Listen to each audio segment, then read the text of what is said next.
আল্লাহ পাক এবং তার রাসূল আমাদেরকে এমন কি কি কাজ বলেছেন যেই কাজগুলো করলে আমরা সরাসরি আল্লাহর ভালোবাসা পাবো ইনশাআল্লাহ।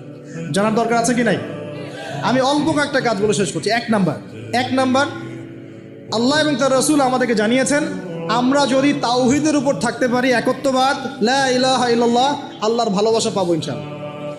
যে ব্যক্তি শিরকের পাপে লিপ্ত আছে সে আল্লাহর ভালোবাসা পাবে না যতক্ষণ না সে তওবা করে ফিরে আসছে। অতএব আল্লাহর ভালোবাসা পাওয়ার জন্য এক নম্বর কাজ কি ভাই? আল্লাহর তাওহীদের কালিমা লা ইলাহা ইল্লাল্লাহ এর উপর থাকা, শিরক বাদ দেওয়া। শিরক সম্পর্কে জানার জন্য একটা বই পড়েন, কিতাবুত তাওহীদ।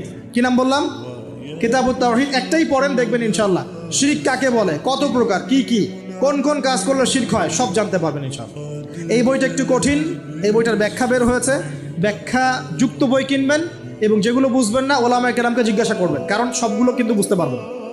এক নম্বর। দুই, নবী সাল্লাল্লাহু আলাইহি ওয়াসাল্লামের অনুসরণ করলে আল্লাহ আমাদেরকে ভালোবাসবেন। দলিল, আল্লাহ পাক সূরা আলে ইমরানের মধ্যে বলছেন 31 নম্বর আয়াতে আল্লাহ বলছেন, কুল, হে নবী আপনি বলে দিন, ইন কুনতুম তুহিব্বুনাল্লাহ, তোমরা যদি, হে আদম সন্তান, হে উম্মতে মুহাম্মাদী, তোমরা যদি আল্লাহর ভালোবাসা পেতে চাও, ফাত্তাবিউনি, তোমরা আমাকে অনুসরণ করো। কাকে? আমাকে বলতে কাকে? রাসূলুল্লাহ সাল্লাল্লাহু আলাইহি ওয়াসাল্লামকে। তাহলে কি হবে? ইউহিব্বুকুমুল্লাহ, আল্লাহ পাকও তোমাদেরকে ভালোবাসবেন। বলি সুবহানাল্লাহ। আল্লাহ আমাকে ভালোবাসবেন ইনশাআল্লাহ। আর কি? ইয়াগফির লাকুম যুনুবাকুম, আল্লাহ পাক তোমাদের সমস্ত গুনাহ মাফ করে দিবেন। আল্লাহু গফুর রহিম, আল্লাহ পাক পরম করুণাময়, অসীম দয়ালু।